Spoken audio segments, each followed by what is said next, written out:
Ladies and gentlemen, boys and girls, children of all ages, welcome to the channel World of Wrestling here today to discuss about AEW Dynamite December 8th, 2021 review. I'm going to say this. Some people may disagree with me on this episode, but I didn't particularly care for it all that much. I liked the first 30 minutes of it with CM Punk. The trash that he was talking towards the Long Island crowd, MJF with the Battle Royale. The Bryan Danielson match was good. I enjoyed that. I thought that was okay. I was spending a lot of my time trying to figure out what fucking lineup I can set up for FanDuel for football for the 1 o'clock and 4 o'clock games on Sunday so that I can meet the 90 points that I'm putting myself in for this little game that I'm playing where I have to do 90 points or better to win some money. So I was actually really focused on that a lot more than the whole situation with AEW Dynamite. It didn't really attract my interest that much, all so much. I guess it had a lot to do with the FanDuel situation with the lineup that I was trying to set up. Lots of decisions to make. Didn't know which one to go with. And, and the Dynamite did not really interest me all that much compared to the weeks before. I apologize for anyone who thought the show was good, but I just didn't think it was a good show. I really didn't. I thought it was average at best. But not to my standards of what I'm used to at AEW. The wrestling and some of the matches were okay. I mean, it wasn't terrible. The Young Bucks and Adam Cole, baby, I gotta tell you, I'm getting a little frustrated. I am now. I'm starting to get frustrated with the Young Bucks and Adam Cole and their direction that they're going with them. I really, really want to see Adam Cole versus Orange Cassidy one-on-one and get to the freaking point. People want to see Orange Cassidy and Adam Cole. Some people may say that Orange Cassidy's beneath Adam Cole, which I totally disagree. He's one of the original AEW wrestlers on their program, number one. Number two, he's made it in AEW as a fan favorite. And why they haven't gotten to this match yet or announced this match for Winter is Coming, I have no idea. And this is very frustrating. We should be seeing Adam Cole facing Orange Cassidy next week in this end of this whole storyline with the Elite versus the best friends. Seriously, this needs to come to a point and to an end. We need to move on to something else. But I don't know. We didn't see Christian on the show tonight. We saw the Jurassic Express on the air with the Varsity Blondes. We did see that. But that's it. I mean, we really didn't get a whole lot of anything. We got Trent Beretta back. That was nice to see. I like Trent Beretta and Chuck Taylor together. They actually went by his last name as well. They didn't just call him Trent, which I'm very happy about. I think that would have been really retarded if they would have kept calling him Trent, because I think Trent Beretta sounds a lot better than just Trent. Shit. But yeah, I mean, the women's wrestling tonight wasn't all that interesting. Nyla Rose showed up, beat the shit out of Ruby Soho.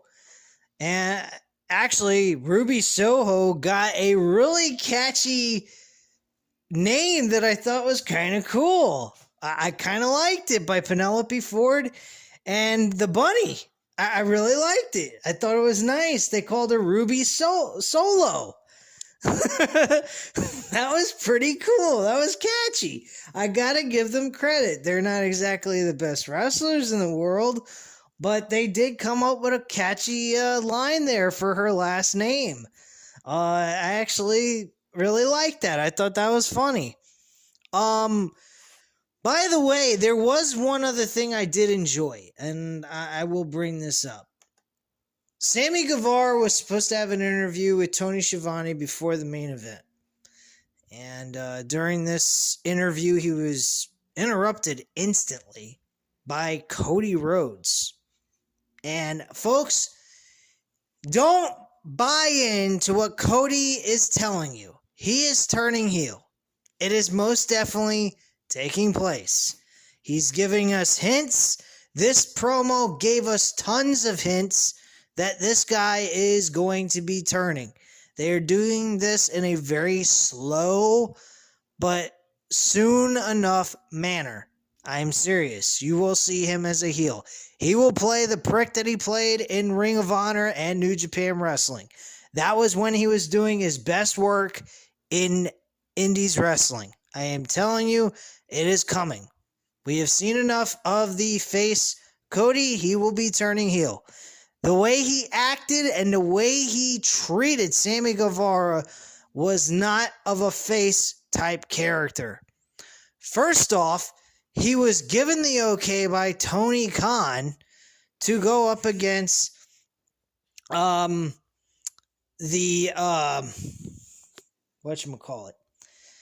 against Sammy Guevara for the TNT Championship. That's number one. Number two, he interrupts him before he can even fucking say a word. That's number two. Number three, he shakes the man's hand and he calls him kid. He said, "Good luck, kid." How is that not signs of a heel? When he played the face, he never did stuff like that. He's talking down to him. That is a heel-like attitude. Then after he shook his hand, he acted as if he was going to walk through the heel tunnel and then turned around and went to the face tunnel instead. This is all hints the guy is turning heel. This is going to happen with Cody turning heel against Sammy Guevara. Now, I don't know if he's going to lose the TNT Championship, which I hope he doesn't. I think he's going to lose to Sammy Guevara, lose his cool, and fucking finally snap.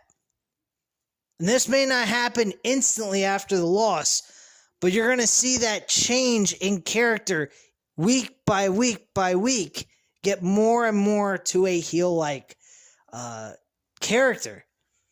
This is eventually going to lead to Cody going up against the Inner Circle and maybe forming his own group as well. So that is something to look out for. I really believe that might happen on this show. And if it happens, it would be great, because I would greatly appreciate something like that taking place. There was some good promo work during this show. The only problem was the matches were not all that intriguing. They just were kind of like matches taking place on the show to fill in time. And that's basically it. I mean, other than that, nothing else was special on this show, unfortunately. So, at the end of the day, the show was what it was. It was just a regular average, possibly below average show, depending on how you look at it. But bottom line, they did a good job with not Daniel Bryan, but Bryan Danielson, with the lead into the match with Hangman Page for his AEW World Championship. I think this match is going to be great. I think it's going to be a help to Hangman Page and elevate him to the next level. And I honestly believe that we are going to get Hangman Page to defend his world championship at the Revolution pay-per-view against somebody who I'm not sure of yet, but we will get a build between CM Punk and MJF going into Revolution. They're going to face each other. The winner of that match is going to face Hangman Page, and MJF is going to win that match and go to Double or Nothing and win the World Championship against Hangman Page. Guarantee it. Book it. You heard it here on World of Wrestling. I'm predicting MJF becomes World Champion Double or Nothing next year. Guarantee you. Hangman Page is an okay champion. He's not a bad champion. But he ain't at the level of what MJF can produce at what he's been doing. I mean, Hangman Page can always win the championship back somewhere down the line. He's still young. He's still got a lot of years left in him. So I would definitely revert the title back to him somewhere down the line.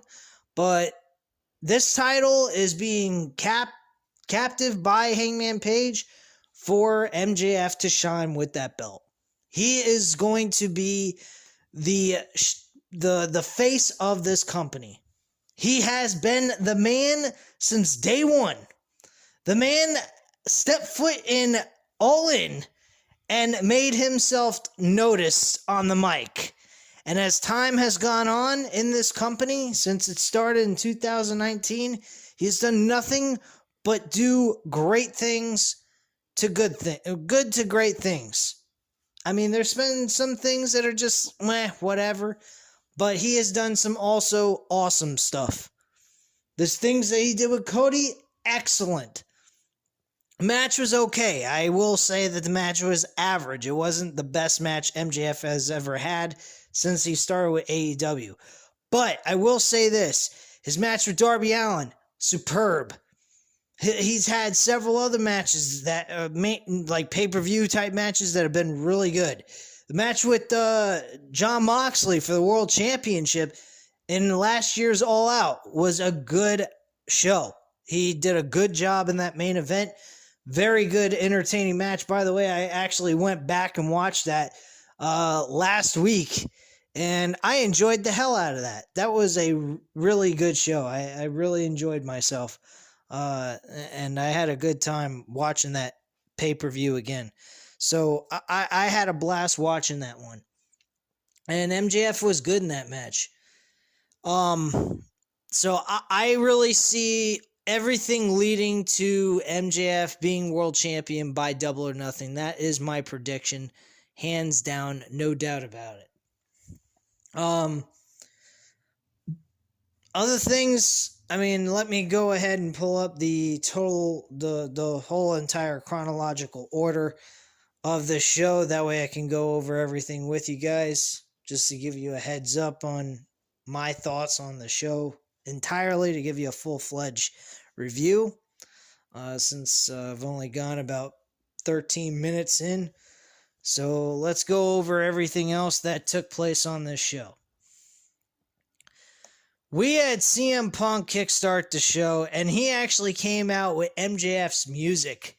He played a fucking heel to a T on this episode. He was awesome. I swear to you guys, I said this once before, and I'll say it again. CM Punk, I believe, will play a better heel than he is playing a face. I honestly believe that. He had that crowd in the palm of his hands tonight. I mean, he was smashing them, stacking them, and smashing them again, doing a Roman Reigns type of deal, man. I enjoyed the fuck out of CM Punk. CM Punk back in 2012, when he turned heel, he was doing one of the best work known to man. I mean, literally nobody could touch this guy. He had segments with Undertaker about Paul Bearer that were downright insulting and really distasteful. But at the same time, he was just playing an absolute prick. He like literally was a fucking maniac too. The way they made him in WWE turn heel made him look like he went mentally he just became mentally disturbed or something. And he did it right in the middle of his title run, which is very rare in WWE, or any wrestling promotion for that matter. The only other wrestler I've seen do that before was in TNA with AJ Styles as the world champion in the 2009 to 2010 run that he had with the world championship. He was once, at one point, he became champion as the face, and then he turned heel with Ric Flair, and he started imitating Ric Flair, which really was stupid. I didn't understand that whatsoever. That was actually a shitty-ass heel turn, which eventually led to him losing the title to fucking, I'm trying to remember who the hell that was. Oh yeah, Rob Van Dam. That was the person that beat him, and he beat him on fucking TNA Impact. He didn't lose the title on pay-per-view. He lost it to him on fucking television. That is terrible. That's a terrible way to lose your title. You have a fucking run that you're doing and then you lose the title? That's pretty nuts. But, yeah, CM Punk, his run, though, as WWE Champion was amazing when he went from face to heel. I enjoyed it. I thought it was entertaining as hell. It made me want to see him get his ass kicked. And he actually was doing his best work with John Cena in the second go-round in 2012 than he did in 2011. 2012, Night of Champions, I believe it was called. That was an awesome match, and he won that fucking match. He was wearing Yankees trunks, which I thought was great. I think they were in Boston at that time. Yeah, I believe they were in Boston. Holy shit. But yeah, that was a really good match. I may go back and watch that. If I was thinking about it. Yeah, I might go back and watch that sometime this weekend. Yeah, the CM Punk's interaction with this crowd, he was obliterating the fucking Islanders. I mean, he said the Islanders are so bad, they can't even put a puck inside of a goal. I was like, holy fuck, dude. You really gotta smash the shit out of their fucking hockey team? It's bad enough they gotta deal with it on a day-to-day basis, and they can't seem to beat anybody. I do believe the Islanders were in the Stanley Cup last year. But they lost. To who? I don't remember. I don't know. I don't even really pay much attention to hockey. I'm not really a hockey kind of guy. I've tried getting into it, but I'm not that much into it. It's kind of boring. Unless you see it live, then it's fun. But watching it on television ain't so much fun. Yeah, this was really entertaining stuff. He also stated, hey, your hometown guy, he's a lowlife, man. He talks shit about everybody. Somebody challenges him. He backs away like a coward. He acts like some spoiled, rotten prick. He talks shit about my dog, who's actually neutered and has more balls than he does. Which I thought that was a fucking funny line. And he was just loving the shit out of it. He even mentioned that in his promo. He says, I am loving this right now. Standing here in front of you Long Island dorks. I think he said something like that. Like, you Long Island geeks or some shit. And he was literally brutalizing them verbally. I mean, it was pretty fucking bad. In a good way, I mean. But still, I mean, he just was literally killing that crowd with all these statements he was making. Then his music played, and I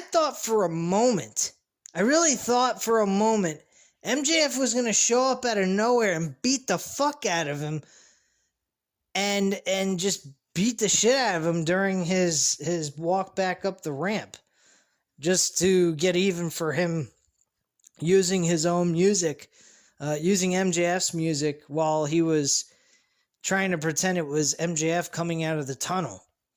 But that didn't happen. Everything went straight to the Battle Royale. I enjoyed the Battle Royal, but there was some eliminations I didn't agree with. For example, Jay Lethal being the second person eliminated, I did not enjoy that at all. That was really a terrible decision. He should have been part of the final four guys in this battle royal, and then him being like the first one eliminated out of the four. Because I enjoyed what happened next. Dante Martin turned on Ricky Starks, and the whole thing was a ruse. Supposedly it's a ruse. I would assume it is. And then Ricky Starks got pissed off. MJF was the one left standing along with Dante Martin. The two winners, two people had to survive this battle royal to move on to the finals for this battle over the Dynamite Diamond Ring. So MJF is now a third year in a row will be in the finals, and he's facing Dante Martin. Now, the belief I have is Dante Martin is going to lose this match easily. I would like to say he would win, but then again, that's kind of fucking up the momentum of MJF. I don't think that's something that they should be doing at this point, because it will totally ruin the whole idea of MJF going up against CM Punk for this one-on-one match. Neither one of these two guys need to be losing at all. Not one of them needs a loss. If you do that, it really kind of spoils the fun out of really finding out who's going to win. And really, anyone could win this match. CM Punk could win it. MJF could win it. But I'm going to say this. I will go with MJF on this match. I think CM Punk is going to suffer his first loss to MJF. And that's who I believe needs the win more than anyone else. CM Punk does not need this win against MJF. MJF is a rising star that needs a big win over a guy like CM Punk. If Daniel Bryan or Bryan Danielson was a face, I would say beat him too before he gets to the world title as well. But Bryan Danielson's doing his best work he's done in a very long time. People are saying that Bryan Danielson's run in WWE as that heel gimmick with the Earth character, where he turned the championship into a wooden Earth-like organic championship, whatever way you want to call it. I don't even know how you could call it, but that title was fucking ridiculous. I really thought that was dumb as hell. The only thing I enjoyed with Bryan Danielson as a heel in WWE during that run was when he was backstage talking to a fan by the convention stand, eating a hot dog, and he shoved it in their face and squirted them in the face with mustard or some shit. I think he did all that stuff, but I know he like shoved a fucking hot dog into their face and smushed in their face and shit. That was actually really cool. He just was like, you guys are fat because you don't eat organic food. You don't eat healthy. You don't eat correctly. Yada, yada, yada. And he says you're overweight and you're not muscular or any of that stuff and you're not healthy because of the way you eat. And he just like, I think he also took soda and put it over somebody's head back in the convention stand. So that was one of the things I enjoyed. When they turned the championship belt into an Earth title, that is when I really, really wasn't enjoying this run so much, because I thought it was a little ridiculous. The only thing that rectified my opinion on that was the match he had with Kofi Kingston. That was the absolute best match I have seen in a long while. It really should have been the main event of WrestleMania 35, if you want to get technical. But I really, enjoyed the that one match that he had. Other than that, there was nothing there that really stood out to me like, oh my God, he's doing a great job as a heel. It was really childish in a way, I guess. But this heel run, this is really, really enjoyable. He He's a heel without cheating. He's a heel with, he's still wrestling the same way as he would as a face, but he's got the personality of a fucking dick. He is acting like an absolute prick in this whole situation. And this is what I've been talking about for years. I've been asking, when's WWE going to produce a character that can play a heel but wrestles like a face? Doesn't need to cheat, just beats everybody, talks shit to the fans, and acts like a dick to the other face characters. That is what Bryan Danielson is doing right now. He's doing exactly what I've been looking for in a heel character. The only person that even comes remotely close to what I'm talking about from back in the day is Triple H. Triple H was a brutal motherfucker. Yeah, he would cheat sometimes if he couldn't get past his opponent. But at first, he tries to fight his opponent clean and try to beat him square up. But if he nailed all of his finishers, did everything he could, and he couldn't get through to you, he'd just fucking unload on you with a sledgehammer. And that's the closest thing I've seen to what I've been looking for in a heel character. Bryan Danielson. I don't know why, but I like the name Daniel Bryan a lot better, but whatever. Bryan Danielson, though, looks like he's going to play the same type of role he's been playing the whole entire time, only playing as a heel in the sense of how he communicates and how he acts with other people and the performers that he's wrestling against. And that's it. But anyway, let's get through this because I've been talking a little too much about my thoughts and opinions and not about the actual show itself. Post-match by the situation with the Battle Royale.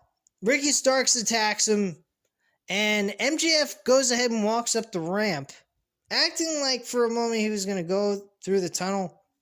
He changes his mind, comes back, acts like he's going to fight Ricky Starks, and he just helps him beat the shit out of fucking Dante Martin. I thought that was fucking hilarious.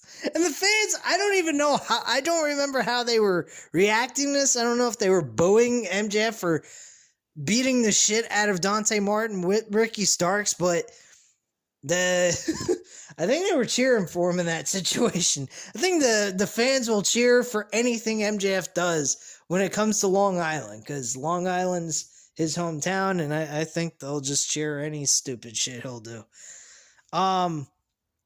Anyway, we move on to the next match, which is the Varsity Blondes and Jungle Express versus the Acclaimed and 2.0. Acclaimed was entertaining as fuck. This was their entrance and their rap. Max Caster cut a beautiful promo. I don't remember everything he said in this promo, but he just slaughtered the shit out of Jungle Boy and how he can't cut a promo still.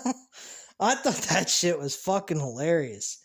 Again, the match was not all that big of a deal. Max Caster ends up tapping out to a snare trap, and that is it. Jungle Boy wins the match for his team, and they get the win. Backstage, Eddie takes a camera man. Oh yeah, by the way, I forgot to mention, Eddie Kingston got involved in the middle of this matchup and attacked Daniel Garcia and threw him in the fucking into the ring steps. Now, I don't know why the referee didn't call a disqualification or something. I mean, I know he wasn't part of the match, but still, I mean, he's beating the shit out of someone who is a manager to them, to 2.0, and he's being attacked by someone who has nothing to do with the match itself. I don't know if that should be called in for a disqualification, or maybe at least just telling Daniel Garcia and Eddie Kingston to go backstage and stay out of this match so that there's no more interferences or distractions. But yeah, it was pretty odd. I thought it was a little weird that the referee didn't seem to give a flying fuck what happened to Daniel Garcia. But hey, whatever, man. To each his own. But anyway, Kingston was backstage with a cameraman. We see Santana and Ortiz both try to calm Eddie down, but suddenly a brawl breaks about between 2.0 and them, and Daniel Garcia gets the better of the situation as 2.0 have the trio laying out. I actually like this. In the sense of Eddie Kingston being aligned with Santana and Ortiz. Explanation. These three men actually were together in Impact Wrestling at one point. They were the new LAX. Then eventually Santana Ortiz went with Conan to form the original LAX. And then Kingston brought in the former original LAX members. That was Homicide and Hernandez. And they did a 6-man jungle match, which basically was a match where there was no covering over the actual wood on the ring, and they wrestled on wood itself. Now, the wood actually was moving around when this took place. This was a battleground, or not battle. What am I talking about? Battleground. The fuck? That was a terrible pay-per-view. Maybe one pay-per-view at a battleground in its history was any worth watching.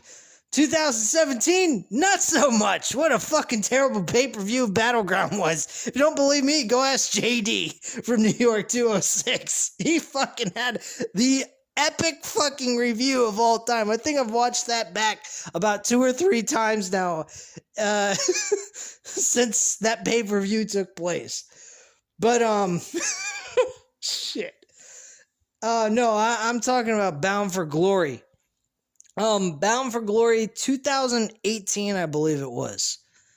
Yeah, it was 2018. That was when John Morrison also won the Impact World title from Austin Aries. That was the same exact pay-per-view. They were on the same card. And yeah, I would love to see Kingston and Santana Ortiz trio together and actually be a team.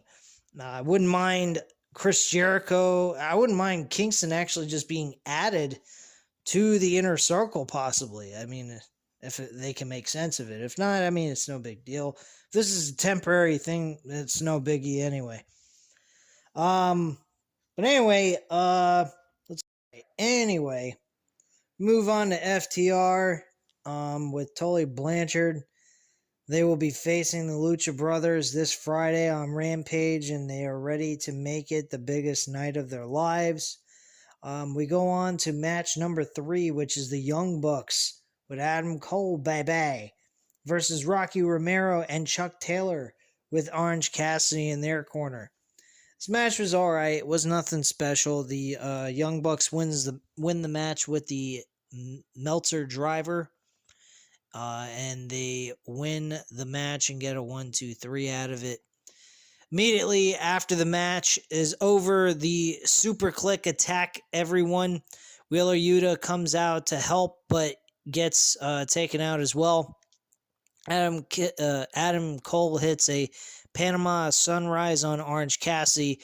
They go to BTE trigger Orange Cassidy, but the best friend music hits. Suddenly, Sue drives up, which is Trent Beretta's mother, and there's the return of Trent Beretta. Clears house, and the best friends embrace. Out comes Sue and Chris Statlander. They all hug in the middle of the ring, and that's how that goes off the segment. We move on to Ruby Soho. I already discussed this. They will be having a 6-women tag team matchup. It will be Penelope Ford and the Bunny with Nyla Rose versus Ruby Soho versus 2 other opponents, 2 other partners she chooses to go with. Anna Jay and Tay Conte made the save after the attack by Nyla Rose and the Bunny and Penelope Ford. So Anna Jay and Tay Conte will be her tag team partners on Rampage. I believe it's taking place. Moving on, another promo is interrupted with Sammy Guevara. I already discussed this. This was pretty much Cody showing us signs he's turning heel, more than likely. So I'm not going to reiterate all that stuff again to you guys. Jamie Hayter versus Rijo. This was a very, very bland match. Did not really care for this all that much. Ruby Soho hits an avalanche crucifix bomb and her running finisher for the win, and that is it. AEW Revolution was announced tonight for March 5th, 2022 in Orlando, Florida. I don't know if I'm going to make that trip to Orlando. I do have plans on taking a week vacation out to Vegas. If there is a UFC pay-per-view taking place out there, or possibly Double or Nothing, I may spend the money for that instead. I'm not sure yet, but I definitely would like to see an event out in Vegas and spend a week out there for a vacation. So that's what I'm really shooting for anyway. We also have Taz announced that Hook will be debuting this Friday on Rampage against Fuego del Sol, which shouldn't be nothing much of a match, but Del Sol's jobbing out to Hook in this matchup. And Tony Schiavone goes to interview the Varsity Blondes on stage, but the lights go out. Back on it, it's Malachi Black standing in front of them, and he spews black mist into Julia Hart's face while she screams, and barely none of it goes into her eyes, by the way. Looked really terrible. Why Malachi Black is doing anything with the Varsity Blondes is beyond me. I have no idea. He just seems to be randomly picking opponents instead of sitting back in the janitor's closet talking about how he would like someone to pick a fight with him. He's going out and picking fights with random people anyway with no fucking reason at all. So there's the Malachi Black of AEW. I like the direction they were going, and now they're going in a really terrible direction. I'm not very happy with this. I don't know what the hell he's doing anything with the Varsity Blondes. I don't know what they have to do with Malachi Black even. They've had no history with each other. He just randomly shows up out of nowhere and spits in Julia Hart's face for no apparent reason. So, whatever on that one. Main event, Bryan Danielson versus John Silver. Good matchup. Not bad at all. Physical matchup between these two guys. Nothing extraordinarily happened here in the match, but it was a good match nonetheless. Bryan Danielson wins with the label lock while Silver is unconscious after a pile driver. Modified pile driver, I should say. It's a Gotch pile driver, to be exact. Post-match, Danielson says he kicked every Dark Order members in the head, but didn't do that to Silver tonight. So he's a man of his word, and he's going to do it. So he starts stomping in John Silver's head. But Adam Page runs out to save his friend.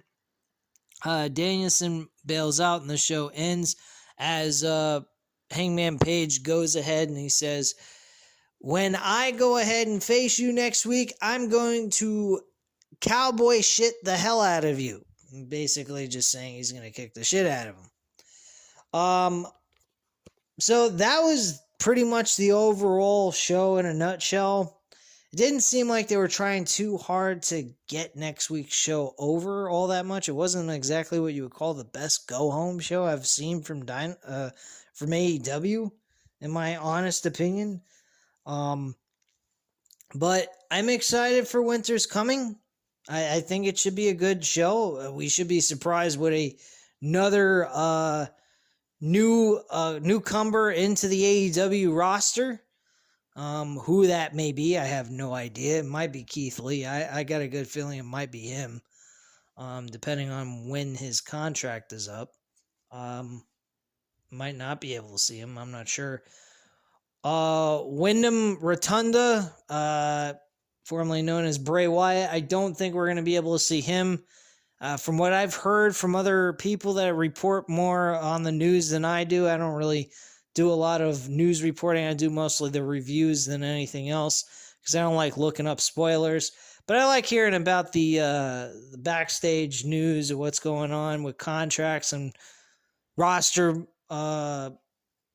transactions, like people going to different promotions or being cut from one promotion and when they should be available to go to another promotion. That I enjoy doing, but I don't want to know about storylines and the directions that they're going with them. So I hope that's not something I want to hear about at all. So I try to stay away from that stuff as much as possible. But I will say this. I may go ahead and bring back random wrestling talk, and here's the reason why. I'm getting so many messages from you guys being more active on these videos as I move along week after week and staying true to my schedule as much as I possibly can. And you guys just keep interacting with me. I mean, I'm getting so many messages from everybody. Some people repeat, leaving more messages than just one on the video. So, I mean, it is really hard to keep up with everyone. And I greatly appreciate the support on the channel and everything else. But I think probably for everyone that's been communicating with me on these videos and leaving comments and me interacting with them and stuff like that, I think random wrestling talk would probably be the best thing for us to do. That way I can interact with everybody and everyone can get their voice heard on the channel. Because that's really what I try to do. I try to be as interactive with my audience as possible. And that's what I want to do. That's the purpose of this channel. Everybody's got a voice. Just because you're not in front of a camera or not doing audio format videos doesn't mean your voice shouldn't be heard. So I think eventually by next year, more than likely, I'm going to start doing random wrestling talk on Monday nights. Since there's really nothing on fucking WWE Monday Night Raw, for God's sakes. I'll still give you guys the Raw reviews on Tuesday or Wednesday nights just before Rampage. Or not Rampage, I keep thinking Rampage. Dynamite. So I may give you guys those reviews. The Monday Night Raw on a Tuesday or Wednesday night just before Dynamite goes on the air. So keep an eye out for that. I will definitely let you guys know on notifications and have it scheduled for us to do random wrestling talk on Monday nights if I decide to do it. More than likely, it will start next year, right after the New Year's. So definitely, I will go ahead and notify you if I'm still going to keep with that idea. Go ahead and go forth with that idea. If not, I'll definitely notify you guys if I've changed my mind on that one way or another. Anyway, guys, at this time, you know what to do. Hit the like button if you like this video. Hit the subscribe button if you're not already subscribed to the channel, of course. And leave a comment down below. I'll definitely get back to you on that. And I thank you guys very much for watching. Have a great night, guys. Bye.